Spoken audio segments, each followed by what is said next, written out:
would now request Alima Noira Sheikh to enlighten us with her speech. Assalamu alaikum wa rahmatullahi wa barakatuhu.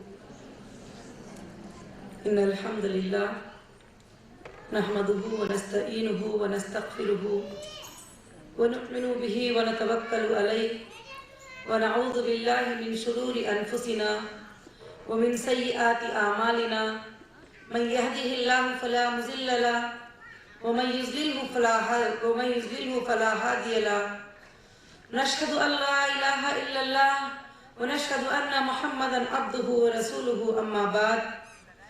فإن خير الحديث كتاب الله وخير الهدي هدي محمد صلى الله عليه وسلم وشر الأمور محدثاتها كل محدثة بدعة كل بدعة ضلالة كل ضلالة في النار. أعوذ بالله من الشيطان الرجيم. بسم الله الرحمن الرحيم. الحمد لله رب العالمين.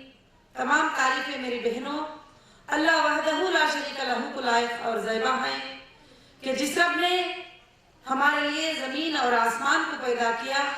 اور تمام تعریفیں اس اللہ کے لیے ہیں جس نے ہمارے لیے چاند اور سورج کو بنایا، اور تمام تعریفیں اس اللہ کے لیے ہیں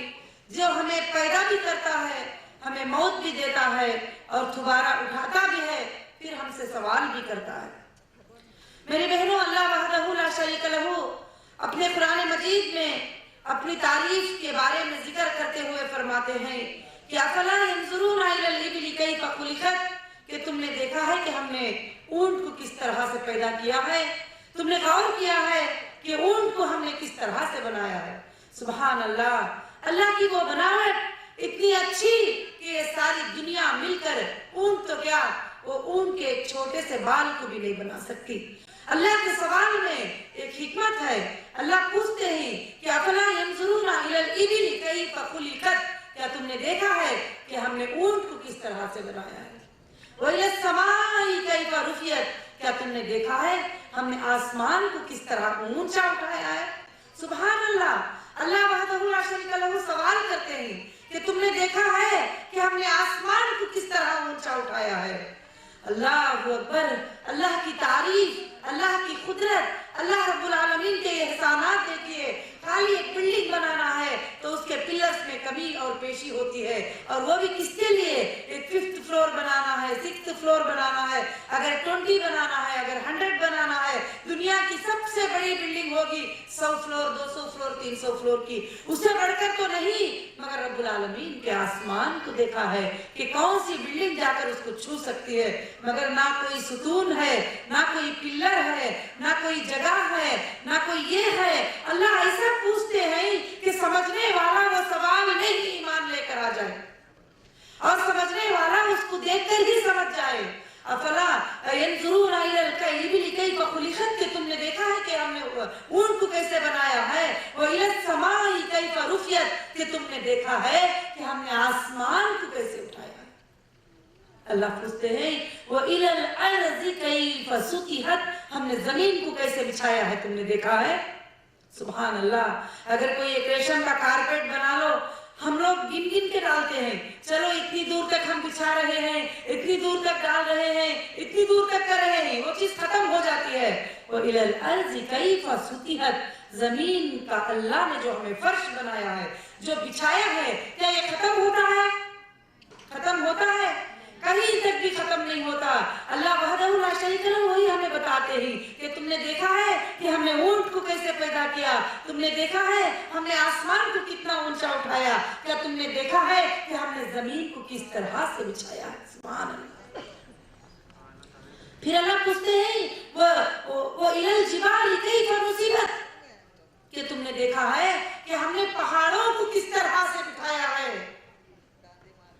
اگر ہم یہ پہاڑ بھی نکالنے جائیں اور اس کی مٹی نکلتی جائے، اس کے پتھر نکلتے جائے، تو 1000 سال بھی ڈھو ڈھو کے تھک جائیں گے، مگر ہم یہ نہیں کہہ سکتے کہ پہاڑ زمین کے اندر تک جو ہے ختم ہو چکی ہے. مگر اللہ اکبر، اللہ وحدہ لا شریک لہ یہاں ہماری توحید کی طرف توجہ دلاتے ہوئے اللہ فرماتے ہیں افلا ينظرون الى الابل كيف خلقت، تم نے دیکھا ہے کہ ہم نے اونٹ کو کیسے بنایا ہے، وَإِلَى السَّمَاءِ كَيْفَ رُفِعَتْ کہ تم نے دیکھا ہے کہ ہم نے آسمان کو کتنا اونچا اٹھایا ہے، وَإِلَى الْأَرْضِ كَيْفَ سُطِحَتْ تم نے دیکھا ہے ہم نے زمین کو کیسے بچھایا ہے۔ اللہ فرماتے ہیں وَإِلَى الْجِبَالِ كَيْفَ نُصِبَتْ تم نے دیکھا ہے ہم نے پہاڑوں کو کس طرح سے ٹھہرایا ہے۔ سبحان اللہ۔ اللہ فرماتے ہیں وَإِلَى الْجِبَالِ كَيْفَ نُصِبَتْ پھر فرماتے ہیں اللہ تعالیٰ فَذَكِّرْ إِنَّمَا أَنْتَ مُذَكِّرْ کہاں اٹھا پھرتا جا رہا ہے پھر تو، یہ سب دیکھ رہا ہے، اللہ کی تعریفوں کو پہچان رہا ہے، اللہ کو جان رہا ہے، مگر کہاں جا رہا ہے اٹھا۔ إِنَّ إِلَيْنَا إِيَابَهُمْ اللہ فرماتے ہیں إِنَّ إِلَيْنَا إِيَابَهُمْ تم سب کو کیا کروں گا، ایک دن میں جمع کروں گا، تم سب کو بلاؤں گا۔ سب کو مطلب ہمارے باپ کو بھی بلائے گا، نبیوں کو بھی بلائے گا، انبیاء کو بھی بلائے گا، انسانوں کو بھی بلائے گا، اور حیوانوں کو بھی جمع کرے گا، عورتوں کو بھی بلائے گا، مردوں کو بھی بلائے گا۔ دنیا کا کتنے سے کتنا بڑا بادشاہ کیوں نہ ہو، اس کے نظر میں کوئی بھی نہیں ہے۔ اللہ فرماتے ہیں اِنَّ إِلَيْنَا إِيَابَهُمْ ہے دنیا میں کوئی ایسا منسٹر یہ کہے کہ میں تم سب کو بلاؤں گا، جمع کروں گا، ہے دنیا کا کوئی ایسا پرنس کہنے والا کہ میں تم سب کو جمع کروں گا، وہ اللہ جو بادشاہ ہے، جس نے ساری انسانیت کو پیدا کیا، جس نے ساری انسانیت کو بنایا، وہ بڑے چیلنج کے ساتھ کہتا ہے اِنَّ إِلَيْنَا إِيَابَهُمْ تم سب کو میں جمع کروں گا۔ اس کے بعد اللہ فرماتے ہیں اِنَّ إِلَيْنَا إِيَابَهُمْ ثُمَّ إِنَّ عَلَيْنَا حسابہم تم سے حساب بھی لوں گا، تم کو جمع بھی کروں گا اور تم سے کیا کروں گا، میں حساب بھی لوں گا۔ بات سب کو سمجھ میں آ رہی ہے نا؟ الحمدللہ۔ تم سب کو میں کیا ہے، جمع کروں گا۔ اللہ اگر پہلے ہی بولتے کہ ہم نے تم کو جمع کر لیا اور تم کو میں جمع کر دوں گا تو ہم نہیں مانتے، اس لیے اللہ نے کیا کیا، سب سے پہلے اپنے بڑائیاں جو دنیا میں ہی اس کے تعریفیں اور اس نے تعریف کو بیان کیا کہ افلا ينظرون الى الابل كيف خلقت والى السماء كيف رفعت والى الجبال كيف نصبت اور اللہ تعالیٰ فرماتے ہیں کہ تو کہاں جا رہا ہے، پھر میں تجھ کو کیا کروں گا، تم سب کو میں جمع کروں گا۔ ان الینا ایابہم ثم ان علینا حسابہم بے شک میں تم کو جمع کروں گا، تم سے حساب لوں گا۔ حساب کے بارے میں میری بہنوں آج ہم بڑی آسانی کی بات لے لیتے ہیں، اللہ ہماری عمر کا حساب لے گا، اللہ ہمارے پیسوں کا حساب لے گا، اللہ ہمارے علم کا حساب، ہماری پڑھائی کا حساب، ہمارے حقوق کا حساب، ہم نے کس کے ساتھ ناحق کیا، کس کے ساتھ ظلم کیا، کس کو گالیاں دیے، کس کے ساتھ زیادتی کی، ساری چیزوں کے اللہ تعالیٰ کیا کریں گے، حساب لیں گے۔ اِنَّ إِلَيْنَا إِيَابَهُمْ ثُمَّ إِنَّ عَلَيْنَا حسابہم ہم حساب بھی لیں گے تم سے۔ اللہ اکبر، اللہ رب العالمین ہمیں جمع بھی کریں گے اور حساب بھی لیں گے۔ میری بہنوں آج دنیا میں معاملات ہوتے ہیں، صبح میں انکم ٹیکس آفیسر آ رہے ہیں تو آج ہم کیا کر سکتے ہیں، فائل کھینچو، ادھر کی ادھر چھپاؤ، ادھر کی ادھر رکھو، وہ ویسے کرو، یہ ایسے کرو، وہ کر دو، وہ غائب کر دو، یہ کر دو، رائٹ؟ کیا اللہ سے ہم ایسا کر سکتے ہیں؟ کیا اللہ سے ہم اپنے گناہوں کو چھپا سکتے ہیں؟ کیا ہم اپنے حساب کو چھپا سکتے ہیں؟ اللہ وحدہ لا شریک لہ کا اس طرح کا حساب لینا ہے میری بہنوں کہ اس کا حساب اس طرح کا پیارا اور اس کا حساب ایسا ہے کہ تم وہاں جائیں گے جب اللہ گن گن کر تمہارے نیکیوں کو بتائیں گے تو تم ایک بھی نیکی کو انکار نہیں کر سکتے، ہر نیکی کو تم اقرار کرو گے، ہاں اللہ میری بندی تو نے رات میں چھپ کر کسی کو یہ 2 روپیے دے دی تھی، تو نے ساری دنیا اس کو نہیں دیکھی تھی مگر تیرے رب نے اس کو نوٹ کر کے رکھا ہے۔ میری بندی تو نے ہاسپٹل میں جا کے ایک مریض کی عیادت کی تھی تو تم نے تو بھول گئے مگر تو تمہارا رب بتائے گا کہ میری بندی تو نے یہاں پر یہ کام کی تھی، تو بندہ اقرار کر لے گا۔ اسی طرح سے اللہ تعالیٰ گناہوں کو بھی بتائے گا کہ میری بندی تو نے کسی وقت میں یہ مذاق اڑایا تھا، میری بندی تو نے کسی وقت میں کسی کے دل کو درد پہنچایا تھا، میری بندی تو نے یہ کیا تھا، تو بندہ گناہوں کا بھی اقرار کر لے گا اور نیکی کا بھی اقرار کر لے گا، کیونکہ جھٹلانے کی کوئی وجوہات ہی نہیں ہوں گے، کیونکہ فلم اللہ تعالیٰ ہمارے نظروں کے سامنے چلا ہے۔ یہ جو دنیا کے ہمارے کیمرے ہیں نا، اس میں میموریز ہوتے ہیں، جی بی ہوتے ہیں، 500 GB ختم ہو گیا 1000 GB ختم ہو گیا 10,000 GB ختم ہو گیا 6 دن کی میموری ہے ختم ہو گئی مہینے کا DVR تھا اس کو نکال کے چینج کرو مگر اللہ وحدہ لا شریک لہ جو کیمرے بنائے گی اللہ وحدہ لا شریک لہ کا جو سسٹم ہے وہ ایسا سسٹم ہے کہ بندہ کوئی بھی کہیں سے بھی یہ کیمرے صرف یہ رائٹنگ میں ہی ریکارڈ کر سکتے ہیں اگر اس کو بند کر دیں گے تو ہم کو وہ ریکارڈ نہیں کر سکتے مگر اللہ کے کیمرے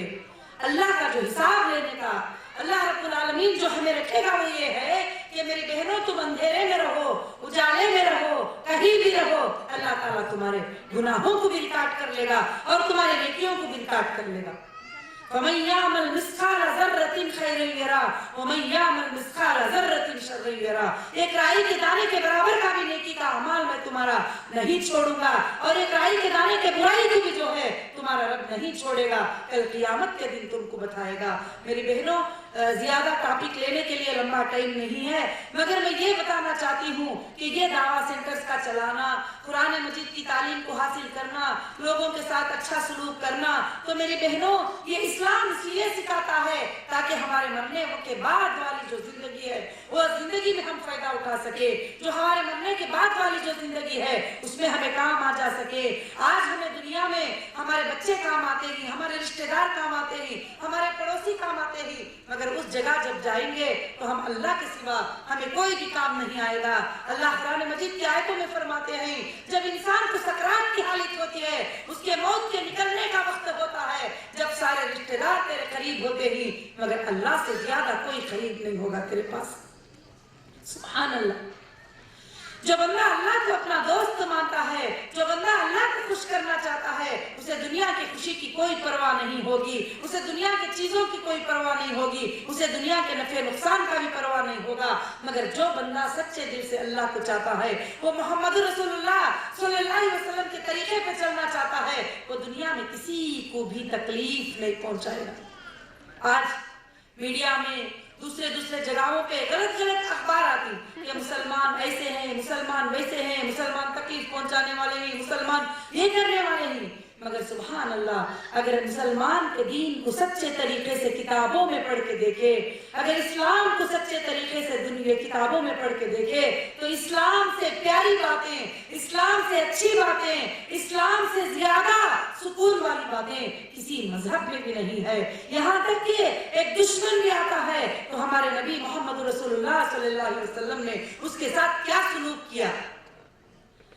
جو اللہ کے رسول صلی اللہ علیہ وسلم کو اپنے جان سے مارنے کی دھمکی دینے والوں کے لیے ہمارے نبی نے کیا سلوک کیا اور سر پہ کچرا ڈالنے والوں کے ساتھ ہمارے نبی نے کیا سلوک کیا اپنے چچا کا گلا کاٹ کر اپنے چچا کا کلیجہ نکال کر چاک چاک کرنے والے وحشی کے ساتھ ہمارے نبی محمد صلی اللہ علیہ وسلم نے کیا سلوک کیا اور ہمارے نبی محمد صلی اللہ علیہ وسلم صرف ہمیں لڑنا نہیں سکھائے ہمیں جھگڑا نہیں سکھائے ہمیں فساد کرنا نہیں سکھائے جو یہ کہتا ہے کہ ہم کو فساد کرنا ہے تو وہ مسلمان ہی نہیں ہے اللہ بھی فرماتے ہیں ان اللہ لا يحب المفسدون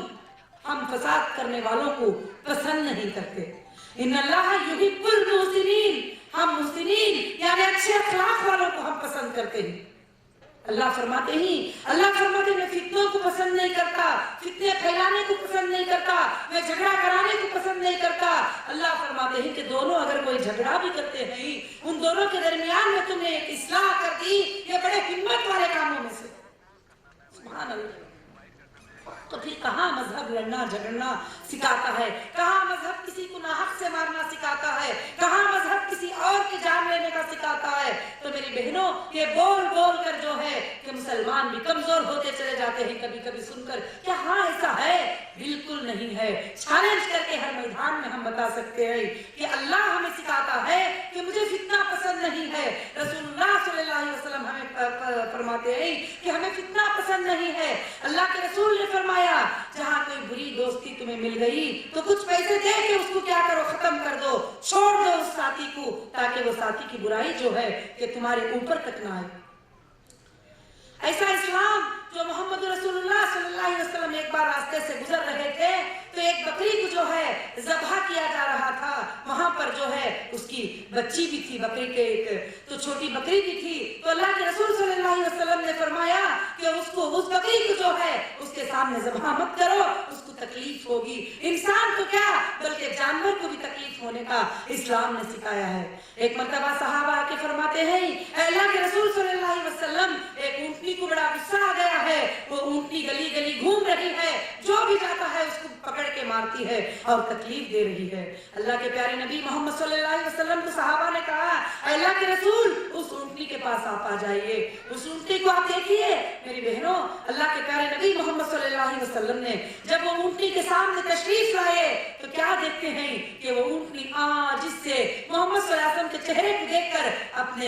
گردن کو نیچے جھکا دیتی ہے، زمین پر بیٹھ جاتی ہے۔ صحابہ کہتے ہیں اللہ کے رسول یہ تو آپ کو دیکھ کے بدگی نہیں، یہ تو آپ کو دیکھ کے تکلیف نہیں پہنچائی، یہ تو آپ کو دیکھ کے جو ہے مشکلیں پہنچائی، کیا بات ہے؟ یہ تو آپ کے سامنے گر گئی سجدے میں۔ صحابہ نے کہا اللہ کے رسول ہم تو انسان ہیں، ہم آپ کو اس جانور سے زیادہ جانتے ہیں، ہم آپ کے سامنے سجدہ کریں گے۔ اللہ کے پیارے نبی محمد صلی اللہ علیہ وسلم نے فرمایا اے میرے صحابہ، میرے دین میں یہ بات نہیں ہے کہ کوئی بیٹا اپنی ماں کا سجدہ کرے اور کوئی بزرگ اور کسی اور کا سجدہ کرے، کوئی بڑا رعایا جو ہے اپنے حاکم کا سجدہ کرے۔ میری شریعت میں اس کی اجازت نہیں ہے۔ سجدہ اگر ہو تو کس کے لیے؟ صرف اللہ کے لیے سجدہ کرے۔ اس کے بعد آپ صلی اللہ علیہ وسلم نے اس اونٹنی کے شکل کو دیکھا اور اس کی شکایت کو پڑھا سبحان اللہ، اور کہے کہ جب یہ جوان تھی تو تم نے اس کو چارہ ڈالا اور کھلایا پلایا، اس سے تم نے خدمت لیے، اب وہ بوڑھی ہو گئی تو وہ شکایت کر رہی ہے کہ تم اس کو چارہ نہیں دے رہے۔ سبحان اللہ، اتنا اچھا مذہب، اتنا اچھا اسلام جو کہ ایک جانور کے درد کو جاننے والا اور یہاں تک کہ چھوٹی چھوٹی چیز کو جو ہے حفاظت کے لیے کہنے والا، وہ اللہ کے رسول ہمیں جو سکھاتے ہیں کہتے ہیں اگر تمہارا پڑوسی کافر ہے تو اللہ کے رسول صلی اللہ علیہ وسلم فرماتے ہیں کہ تمہارا ایک حق ہے اس پر کہ تمہارے کھانے میں، تمہارے پکنے میں، انہیں اگر بیمار ہو گیا اس کو دیکھنے میں، اگر وہ بھوکا رہا تو کھانا کھلانے میں، ساری چیزوں میں تمہارا ایک حق بنتا ہے کیونکہ وہ تمہارا پڑوسی ہے۔ تو اسلام لڑنا جھگڑنا تو سکھاتا ہی نہیں ہے۔ اس کے بعد اللہ کے رسول نے فرمایا اگر تمہارا پڑوسی مسلمان ہے تو تمہارے دو حقوق ہیں کیونکہ وہ تمہارا مسلمان بھائی بھی ہے اور وہ تمہارا پڑوسی بھی ہے، اس لیے کیا ہے؟ دو حقوق ہے۔ سبحان اللہ، کون سا مذہب، کون سا اسلام اس طرح کی دعوت دیتا ہے؟ اور تمہارا پڑوسی اگر اس کے ساتھ تمہارا رشتہ دار بھی ہے تو اس کے تین حصے بن جاتے ہیں کیونکہ وہ تمہارا رشتہ دار بھی ہے، مسلمان بھی ہے اور تمہارا پڑوسی بھی ہے، یعنی کوئی بھی ہو۔ تو یہاں تک کہ پڑوسی کے حقوق بھی جو ہے ہمارے نبی محمد صلی اللہ علیہ وسلم نے سکھایا ہے۔ مگر میری بہنوں، ہم کیا ہے آج یہ دین اسلام کو کتابوں میں پڑھ لیے اور اٹھا کے الماری میں رکھ دیے، قرآن پڑھ لیے ایسا ایسا آنکھوں کو لگے الماری میں رکھ دیے اور اس کو کیا کرے اچھے اچھے ریشم کے ٹاولوں میں پیک کرے اور اس کو رکھ دیے۔ قرآن کی قدر تو ہم ایسے کرتے ہیں، اس کو نکھی کے ڈور سلانا اور اس کو اچھی الماری بنانا، بڑی خوبصورت بنا کے رکھنا، کیا یہ قرآن کی قدر ہے؟ کیا یہ قرآن کی قدر ہے؟ قرآن مجید کی قدر کرنے والا وہ ہے جو اس کی آیتوں کو سمجھے اور اس کی آیتوں کو پڑھے اور اللہ کیا فرماتے ہیں وہ چیک کرے اور اللہ کیا فرماتے ہیں وہ دیکھے اور ان باتوں کے اوپر عمل کرے جو اللہ رب العالمین فرماتے ہیں۔ اللہ ہی تو ہمیں فرماتے ہیں، ماں باپ کے حقوق سکھاتے ہیں، اللہ ہمیں مسافر کے حقوق سکھاتے ہیں، اللہ ہمیں روزگار کے حقوق سکھاتے ہیں، اللہ ہمیں پڑوسیوں کے حقوق سکھاتے ہیں، اللہ ہمیں یتیموں کے حقوق سکھاتے ہیں، اللہ ہمیں بیواؤں کے حقوق سکھاتے ہیں۔ میری بہنوں، جو بندے اسلام کے سچے ہوتے ہیں سبحان اللہ، تو اللہ وحدہ لا شریک لہ جو ہے ان کو حقوق سکھاتے ہیں تاکہ ان کے طرف سے دنیا میں سکون آئے، اور اللہ فرماتے ہیں جہاں جو بھی فتنہ آتا ہے اللہ ختم کرنے کا حکم کرتے ہیں۔ فتنوں کو آگے بڑھانا، جھگڑوں کو آگے بڑھانا اللہ کو پسند نہیں ہے، یہاں تک کہ اللہ بات کرنے کے بارے میں فرماتے ہیں اے ایمان والوں، ایمان لانے کے بعد سختی سے بات کرنا، ایک دوسرے کو تانا دینا، ایک دوسرے کو تشنا دینا، ایک دوسرے کو مذاقوں کرنا، ایک دوسرے کو مذاقی طریقے سے بات کرنا، یہ بڑا گناہ ہے تمہارے لیے۔ وہ